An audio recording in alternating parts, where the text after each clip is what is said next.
now from the world of track and field. An amazing performance in the 100-meter dash from Dudell Currer earlier today. Let's go to the replay of that event.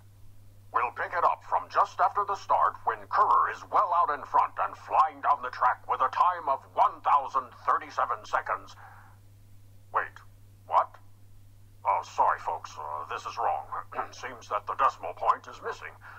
Let's re-rack that clip and try this again.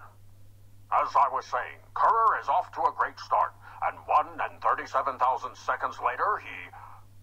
Wait a minute. That can't be right. What is going on here? I think I see the problem. Let's roll that clip back and try this one more time.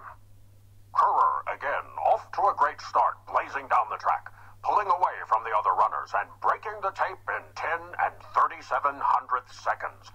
No world record, but a very good time and good enough for first place at this meet. Sorry for the confusion there. It took us a minute to get the point, or at least place the point, so to speak. That'll do it from the sports desk. Thanks for watching. How does thinking about what is realistic help you place a decimal point?